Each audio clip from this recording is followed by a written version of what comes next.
ભજન કરવાથી શું થશે તો કે છે કે એના હૃદયનું શુદ્ધિકરણ થાય છે જીવાત્માનું.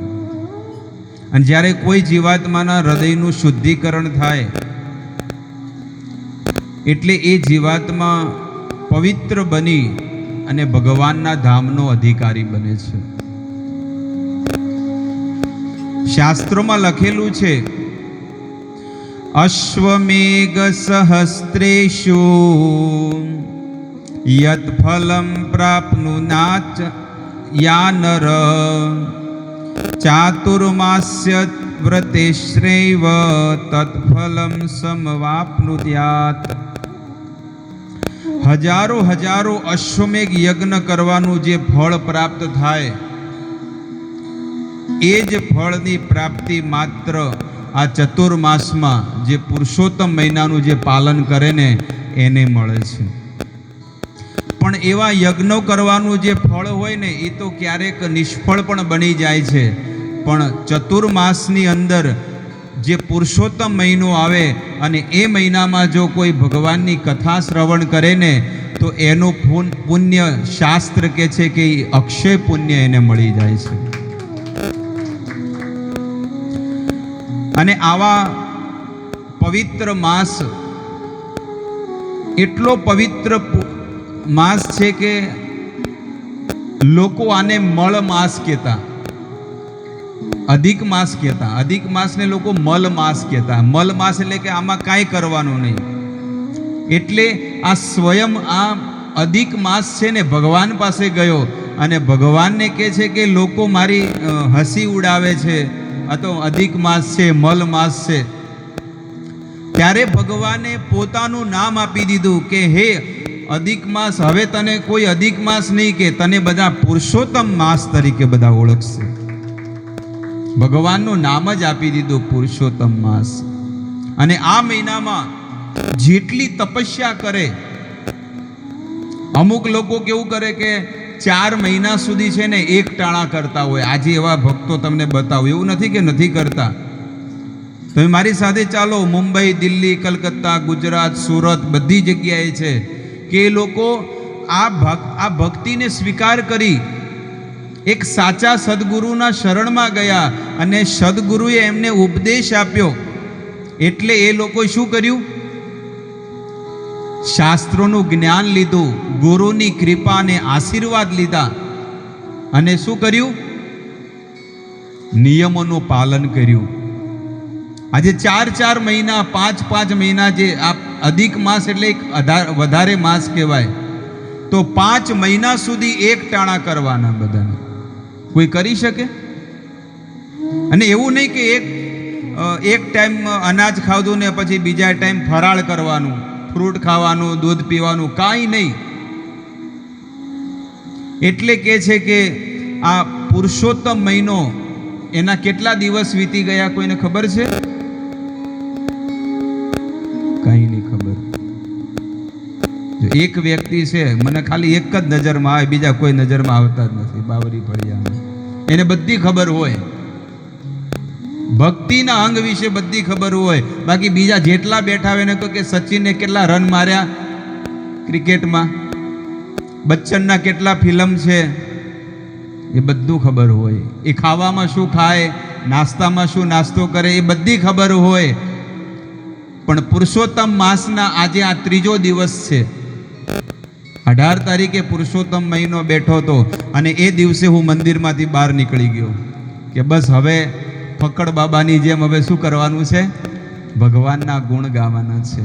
જેમ મીરાબાઈ કહે છે ને, વો તો ગલી ગલી હરી ગુણ ગાને લગી, એસી લાગી લગન મીરા હો ગઈ મગન. એ મીરાને પણ જીવનમાં એક જ સંકલ્પ કર્યો હતો. મીરા કોણ હતી? સ્ત્રી હતી. અને એ સ્ત્રી હોવા છતાં પણ એ મીરાબાઈ સંસારની, સમાજની, પરિવારની, કુટુંબની, લોક મર્યાદાનો ત્યાગ કરી નાખ્યો અને ત્યાગ કરીને માત્ર ને માત્ર ભગવાનની શરણમાં જતી રહી કે ભગવાન, હું તમને આ સમર્પિત કરું છું. શું? લોકો શું સમર્પિત કરે? અડધો કિલો પેંડા, 2-4 ફૂલ સમર્પિત કરે, અને તોય સમર્પિત કરીને કે છે તેરા તુજે કોઈ અર્પણ. પણ મીરાબાઈએ તો આખું જીવન સમર્પિત કરી નાખ્યું. આ સ્ત્રીઓ બહેનો બેઠા છે કે કોઈ સ્ત્રી રૂપાળી હોય ને, એકદમ સુંદર લાગતી હોય તો એ વારે વારે દર્પણમાં જોવે કે હું કેટલી રૂપાળી લાગુ છું, કેટલી સુંદર છું. પણ મીરાબાઈ એટલા સુંદર હતા. મેવાડના રાજાની દીકરી હતી અને બહુ સુંદર, રાજપૂતાના કહેવાય, રાજપૂતાના. આજે ઉદયપુર જે છે ને એ મેવાડનું કહેવાય. તો મેવાડના રાજાની દીકરી હતી. એ ધારેય કરી શકે એટલી સુંદર રૂપાળી કે સ્વર્ગની અપ્સરાઓ છે ને એની સામે ફીકી પડી જાય એટલા સુંદર મીરાબાઈ લાગતા હતા. પણ એમને શું કર્યું? જીવન ભગવાનને અર્પણ કરી નાખ્યું. કે આ કાયા ઉપર, આ શરીર ઉપર કોઈ માણસનો અધિકાર નથી, પણ આ કાયા ઉપર ઠાકોરજી ભગવાનનો અધિકાર છે, મારે રાધા કૃષ્ણનો અધિકાર છે. આવું જીવન જીવવું જોઈએ. શાસ્ત્ર કહે છે કે તમે વિવાહ કરો, લગ્ન કરો, સંતાનની પ્રાપ્તિ કરો, પણ સાથે સાથે પ્રભુની ભક્તિ પણ કરો, ભગવાનનું નામ પણ લો. ન કે જીવન તો એમને એમ બરબાદ થઈ જવાનું છે. જીવનમાં કાંઈ નહીં રહે. પૈસા, પરિવાર, ગાડી, બંગલા આ બધું પડ્યું રહેવાનું છે, અને એકલો એ માણસ ઉપડી જશે. 4 જણા ઉપાડીને એને લઈ જશે કે ભાઈ અમારા આ ગામમાં એક સેમ્પલ હતું, ઓછું થયું. પેલું કે ને કે ધરતી પર બોજ. એટલા માટે કે છે કે જીન હરી ભક્તિ હૃદય નહીં આની. જેને આટલો સુંદર મનુષ્ય અવતાર મળ્યો, પણ જો અવતાર મળવા છતાં પણ જો એ પ્રભુનું ભજન નથી કરતો, જીવત હિ પ્રાણી શબ સમાની. ગોસ્વામી તુલસીદાસજી લખે છે કે એ જીવતા હોવા છતાં પણ મળદા ફરી રહ્યા છે. અને મળદાને કોઈ અડે તો શું કરવું પડે? એટલે કે છે કે જે ભગવાનનું નામ નથી લેતો એ મળદા છે. તો આપણે તો કેટલા લોકોને હવારથી હાંજ સુધી કેટલા લોકોને અડીએ. જે ભગવાનનું નામ નહીં લે, બોલો કોઈ એમ કે રામ, શ્રી રામ, જય રામ, જય જય રામ, શ્રી કૃષ્ણ શરણમ મમ, હરે કૃષ્ણ હરે રામ. કોઈ ભગવાનનું નામ લેવા વાળું કોઈ મળે તમને? આ તો કે હલો એટલે પેલો હલે. બસ શું કરવાનું? સામે વાળો કોઈ ફોન કરે ને તો એને કહેવાનું જય શ્રી કૃષ્ણ, હરે કૃષ્ણ, સીતારામ. હલો નહીં કહ્યા. હલો શબ્દ એ વાણી છે ને, સંસારની વાણી નથી વાપરવાની, પણ ભગવાનની વાણી વાપરવાની છે. કે છે કે આ પુરુષોત્તમ મહિનામાં સ્નાનમ દાનમ જપો હોમ સ્વાધ્યાય દેવ અર્ચનમ. આ મહિનામાં શું કરવાનું છે? સ્નાનમ. સૌથી પહેલું કે છે સ્નાનમ. એ તો કે અમે હવારમાં બાથરૂમમાં કર્યું, સ્નાન તો કરી નાખ્યું, પણ એ સ્નાન કે છે કે આ કયું સ્નાન કે છે કે જેવા પવિત્ર તીર્થમાં જઈને સ્નાન કરવાનું. આજુબાજુમાં ક્યાંય પવિત્ર તીર્થ હોય ને, નદી, તો ત્યાં જઈને સ્નાન કરવાનું. કોઈ ગયું? નહીં મળે. પેલું કે છે ને કોઈ હે માયકાલાલ. એટલે અહીંયા પણ ગામમાં આપણે એનાઉન્સમેન્ટ કરવું પડે કે ભાઈ કોઈ હે ऐसा जो गंगा में, यमुना में, कावेरी में, गोदावरी में. ઘણા લોકો કે અમારી ઈચ્છા તો હોય છે પણ શું કરીએ? તો પછી ચાલો અમારી સાથે.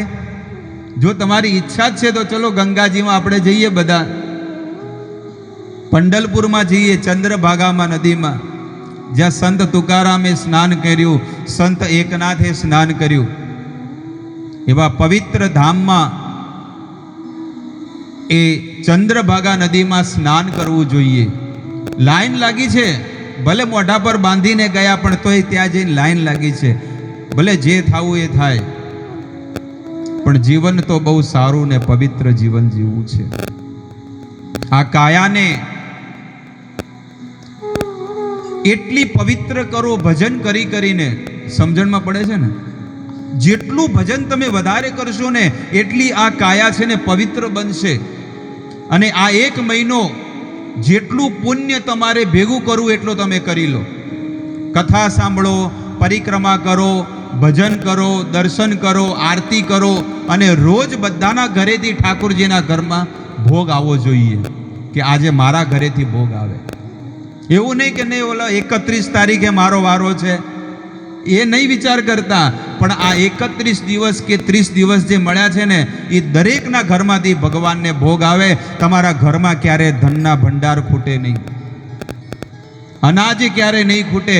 કારણ કે એ જે પુણ્ય એવું છે આ પુરુષોત્તમ મહિનામાં કે કોઈ દાન કરે છે, સ્નાનમ દાનમ જપો હોમ, શું કે છે કે સૌથી પહેલું કે જે સ્નાન, આ પવિત્ર મહિનામાં સ્નાન કરવું જોઈએ. કદાચ કોકને એમ લાગતું હોય કે ભાઈ અમે ક્યાં સ્નાન કરવા જઈએ, પણ ગંગા જળ હોય, યમુનાનું જળ હોય, એ જ્યારે તીર્થોમાં કોઈ ગયું હોય ને, કોઈની પાસે ગંગા જળ હોય ને, તો એ ઓલી શું કહેવાય ઓઇલની કૂપી આવે ને, નહીં ઓલા બાઇકમાં નાખે, એની અંદર ભરીને મૂકી રાખવાનું. અને જ્યારે બાલ્ટીમાં જ્યારે સ્નાન કરે એટલે એમાં શું કરવાનું, અને એ પણ કદાચ ગંગાજળ ન હોય ને તો આપણા હાથથી બાલ્ટીમાં હાથ ફરાવાનો. શું કરવાનું? हाथ से क्या करना है? बाल्टी में पानी में हाथ घुमाना है.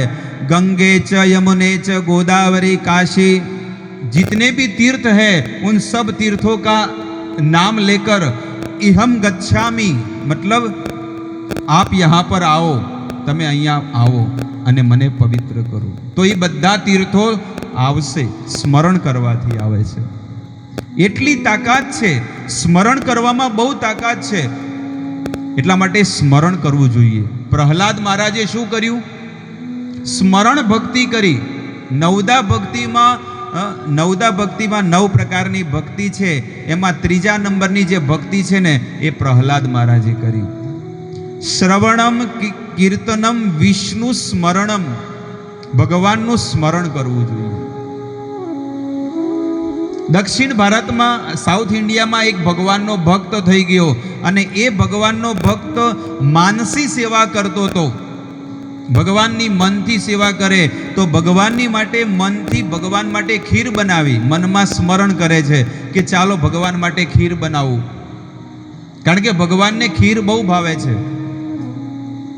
એટલે તો શ્રાદ્ધમાં શું કરે? ખીર ને પૂરી. તો ભગવાનને ખીર બહુ ભાવે એટલે એને ખીર બનાવી, અને ખીર બહુ ઉકળવા દીધી, પણ ગરમ ખીર હતી.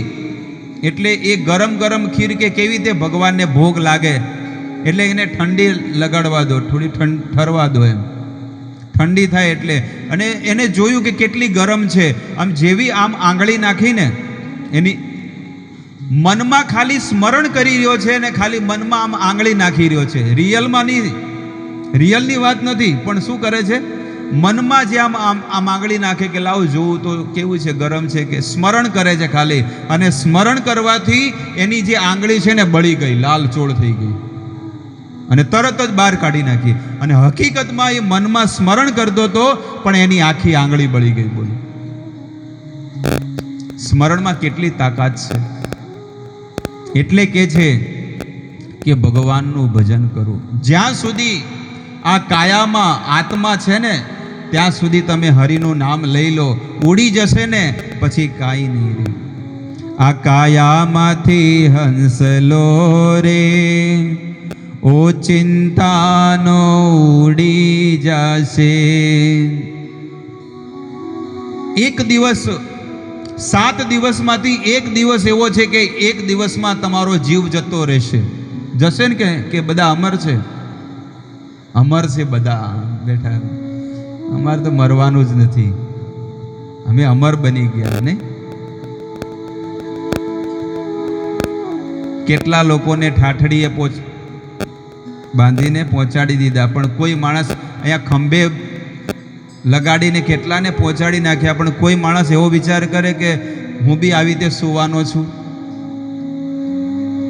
હકીકતમાં આમ આપણને ડર લાગવો જોઈએ કે આ શરીર બદામ, કાજુ, ચાય, પાણી કેટલું બધું આને ખવડાવ્યું છે, દૂધ, વડાપાવ, સમોસા, આ સંસારની ખાવા પીવાની કેટલી બધી આઈટમો અને દારૂ તો ભૂલી જ ગયો. માણસો એ બી પીતા હોય ને, કોઈ માંસ ખાય, નોનવેજ ખાય, અંડા ખાય, મરઘા ખાય, કેટલું બધું ખવડાવ્યું છે આને, પણ એ કહે છે કે આ કાયાને ભલે બોડી બનાવી, દારૂ પીવડાયો, માંસ ખાધું, નોનવેજ ખાધું, બધું કર્યું. કારણ કે માણસ બધું કરે છે, પણ માણસ ભગવાન આગળ ક્યારેક કબૂલ કરતો કે ભગવાન મેં આટલા પાપ કર્યા છે. એક વાર બી જો કોઈ કહી દે કે ભગવાન મેં આટલા પાપ કર્યા છે, હું આટલો પાપી છું, તો પણ ભગવાન એના પાપ છે ને ક્ષમા કરી દે છે. એટલા દયાળુ ને કૃપાળુ આપણા પ્રભુ છે.